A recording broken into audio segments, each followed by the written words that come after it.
Welcome to the deep dive. Today we're tackling, well, maybe the biggest question there is, who are we? Why are some of us neat freaks and others? Well, not. Uh-huh. It's fundamental. Yeah, so we're diving into the big three personality frameworks, the big five, the super popular MBTI, and also the Enneagram. Right. And look, there's a ton of noise out there about these. So our mission today is pretty clear. We want to compare how they're built. Traits versus types, that's a key difference. Okay. Then we'll look at the evidence, what's scientifically solid versus what just feels popular. And maybe most interesting, what can these models actually predict? We're talking careers, health, even how long you might live. Seriously. Okay. Well, we've got a great mix of sources, everything from core academic studies on trait theory and cross-cultural stuff to guides and critiques of the tools you see everywhere, like in HR departments or those online quizzes. Exactly. So let's start with the one psychologists really lean on. Okay, let's do it. The big five, also called the five-factor model, or FFM. Yeah. This is like the gold standard in the research, right? It really is. It's the most widely accepted framework in personality psychology today. But how do they settle on five? Why not 4 or 6 or 20? How did that happen? That's actually a fascinating story. It goes back to something called the lexical hypothesis. It's a simple but honestly brilliant idea. Okay. The core thought, kicking around since the late 1800s and really pushed by folks like Allport and Odbert, is this. If a way people differ from each other is actually important in our daily lives, we'd naturally invent words for it. It would just show up in our language. So, like, if being reliable is a consistent thing, we'd end up with words like reliable, dependable, steady, and those words would kind of cluster together. Precisely. Early researchers literally went through dictionaries, starting with like 18,000 adjectives describing people and used statistical methods, factor analysis, to see which words grouped together consistently. Wow, 18,000 words. That's painstaking. Oh, absolutely. Decades of work. But eventually, these 5 broad, stable domains emerged again and again, and that gives us the acronym OCEAN. Right, OCEAN. Let's quickly break those down. What do they actually mean? And these are spectrums, right? Not boxes. Crucially, yes, Yeah. spectrums. You're not just one or the other. So O is for openness to experience. Think curiosity, imagination, appreciating new things, new ideas. Okay. C is conscientiousness. That's your tendency to be organized, disciplined, follow through, be hardworking. Got it. E. Extroversion, Yeah. being outgoing, sociable, action-oriented, seeking stimulation from the outside world. High positive emotions. Agreeableness, this is about social harmony, being cooperative, compassionate, trusting, kind. And N. Neuroticism, sometimes called emotional instability, it's the tendency to experience negative emotions, anxiety, fear, sadness, vulnerability to stress. Okay, so those are the 5 dimensions. But here's the kicker, right? Yeah. You said they have predictive power. Yeah. That's where it gets really interesting beyond just description. Yes, exactly. This isn't just labeling. The research shows these scores genuinely forecast major life outcomes. And the real standout, honestly, is conscientiousness. It's probably the single best personality predictor of, well, success in many areas. High conscientiousness predicts getting better grades in school, better performance across almost any job you can think of. Any job. Really? Pretty much, yeah. The consistency, the rule following, the diligence, it just translates everywhere. But even more striking, maybe, is the link to health and longevity. You mentioned living longer. How does that work? Is it just magic? Not magic, no. It's behavior. The research connects it directly to patterns. Highly conscientious people are just more likely consistently to do healthy things. Like exercise and diet. Exactly. Sticking to diets, exercising regularly, taking medication properly. And they're less likely to do risky things, substance abuse, reckless driving, you name it. That steady, disciplined approach literally protects their health over decades. Okay, so maybe my obsessive list making isn't so bad after all. What about the other traits? Do they predict things too? Oh, absolutely. Extroversion, for instance, consistently predicts social stuff. More friends, more dating partners, more likely to step into leadership roles in the community. They also report higher levels of just general happiness or subjective well-being. Because they experience more positive emotions. That seems to be a big part of it, yeah. And on the flip side, looking at clinical relevance, you often see low conscientiousness combined with high neuroticism linked strongly with common mental health issues like depression and anxiety disorders. Right, that makes sense. And is the Big Five model itself still evolving? Or is it set in stone?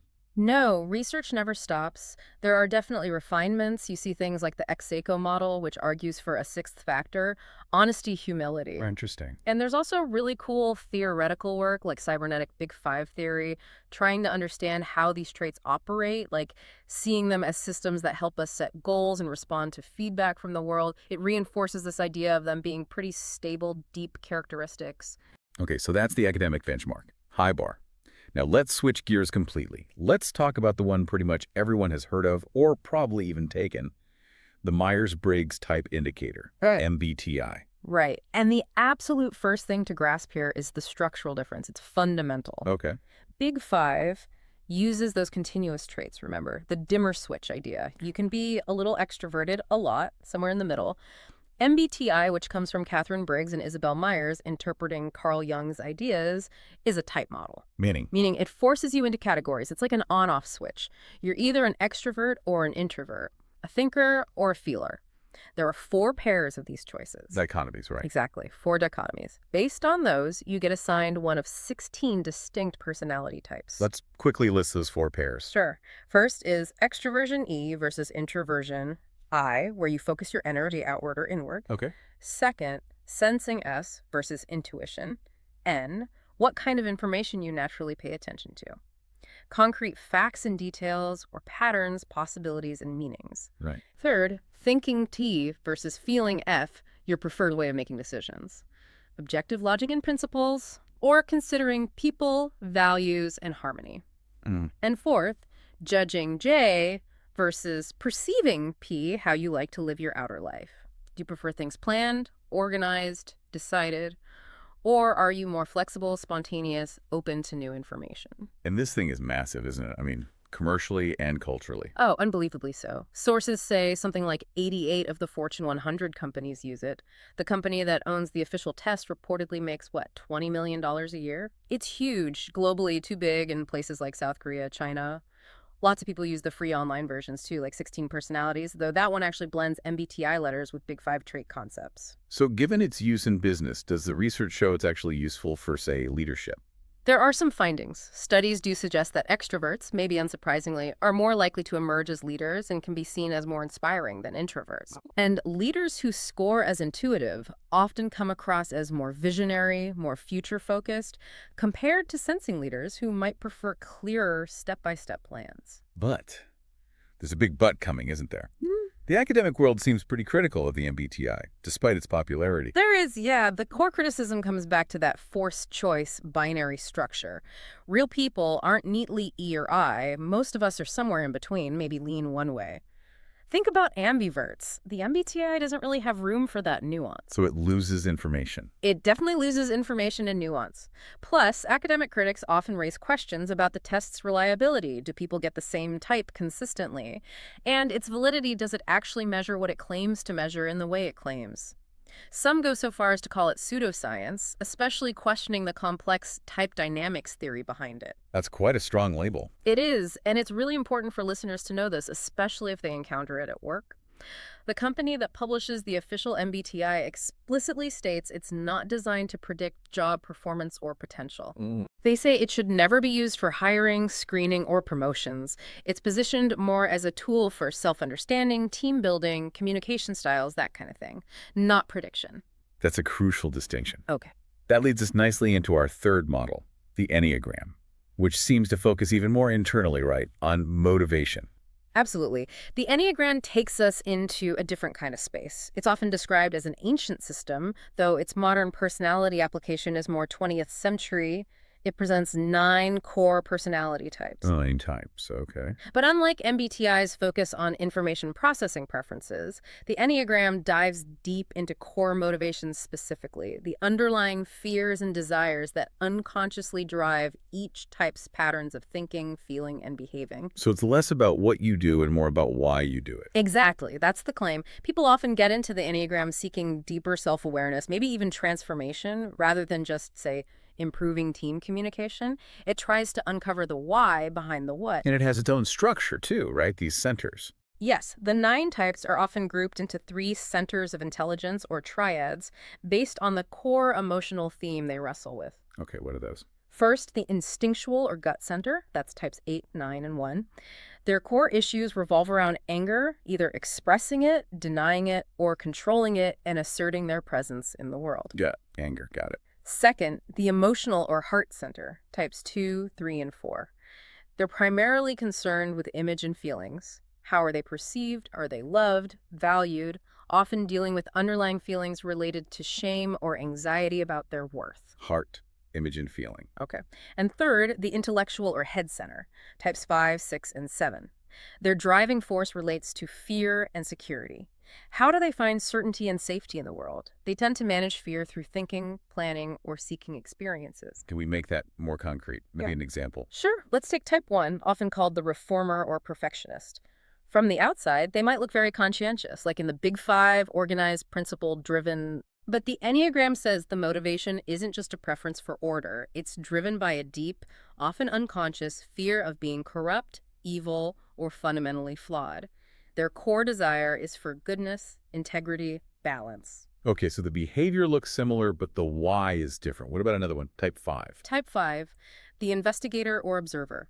Strengths are often being analytical, objective, self-sufficient. Might look like low extroversion, high openness. Uh-huh. The Enneagram framework suggests this is driven by a core fear of being helpless, incapable, or overwhelmed by the world or their own needs. So they withdraw to conserve energy and seek knowledge and mastery as a way to feel competent and safe. Interesting. And there are other layers, too. Wings and things. Yeah, briefly, there are concepts like wings, the idea that your core type is influenced by one of the adjacent types on the circle, and lines or arrows suggesting how your behavior might shift towards other types under stress or when feeling secure or relaxed. It tries to build in some dynamism. So how does the Enneagram hold up scientifically? Is it like the big five or more like the MBTI in terms of validation? It's generally seen as being in a similar category to the MBTI from a strict psychometric perspective. While many people find it incredibly insightful personally, it faces challenges in terms of objective measurement and predictive validity according to the standards used for models like the Big Five. Why is that? Well, it relies heavily on self-reporting of deep, often unconscious motivations and fears, which are inherently difficult to measure reliably and validate across large, diverse groups of people. So again, some sources might characterize it as pseudoscience from a purely empirical standpoint. Okay. So I've got the academic stalwart, the popular sorter, and the motivational map.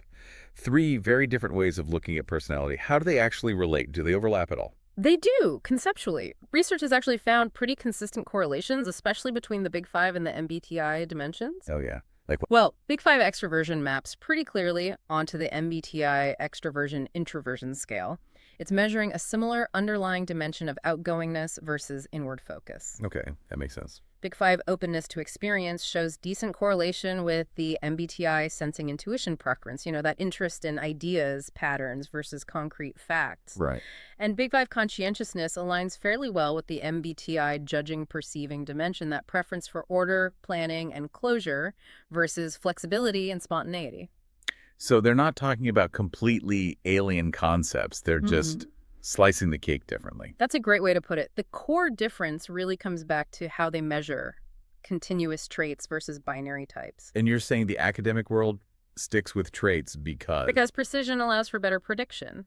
When you measure something on a spectrum, like that dimmer switch, you capture more detail, more nuance. That fine-grained data lets you make much more reliable statistical connections, correlations to real-world outcomes. like job performance or health. Exactly. If you force everyone into just two boxes, say high versus low conscientiousness, you lose all the information about people in the middle, and your predictions become much weaker, less accurate. The trait approach is just mathematically more powerful for that kind of research. Okay, so we have these traits, which are relatively stable. Does that mean personality is fixed? Like, I'm stuck being however I am now? Not at all. That's a common misconception. The research is clear. While personality is pretty consistent day to day, week to week in adulthood, it absolutely does change over the lifespan. People tend to become, on average, more agreeable, more conscientious as they age, maybe a bit less neurotic. And importantly, deliberate personality change is possible. It takes effort, sustained practice, but you can nudge your traits. That's hopeful. So it's not just destiny. But there's one more piece, right? The situation we're in. Yes. Crucial point. This came out of the long person situation debate in psychology.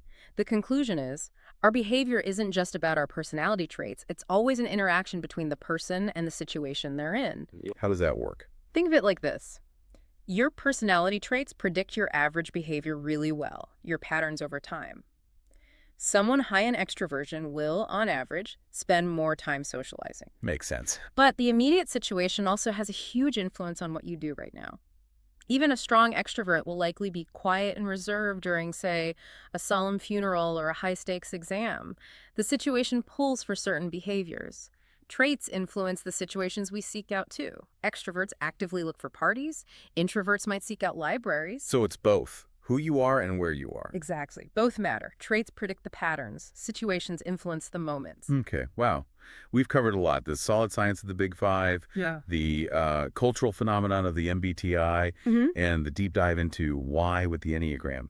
Seems like they all offer something, even if the scientific backing varies wildly. I think that's fair to say. They offer different kinds of lessons for self-understanding. But if we circle back to that predictive power, that finding about conscientiousness really stands out, doesn't it? Yeah, the link to success and especially living longer. Right, and it's not about having some magical long life gene associated with the trait. It's simply about consistency. Highly conscientious people are just statistically more likely to engage in those small, healthy, productive behaviors day in and day out, year after year. Sticking with the plan. Sticking with the plan, avoiding the big risks. That sheer consistency over the long haul seems to be what fundamentally shapes those big life outcomes. It adds up. That really is the key takeaway, isn't it? Consistency. So let's leave our listeners with something practical then. Given that our traits predict these long-term patterns, and knowing that we can influence our consistency, what's one small thing? Just one tiny, repeatable action rooted in that idea of conscientiousness, that discipline that you listening could commit to doing consistently this week. Doesn't have to be huge. Maybe it's flossing, putting workout clothes out the night before, cleaning your desk for 5 minutes. Yeah, something small but consistent. Because that's where the trait-like pattern starts. Think about what that small action, done repeatedly, would look like as a pattern a month or even a year from now. That's something to reflect on. Definitely food for thought. Okay, that's our deep dive for today. Great discussion. We'll talk to you next time.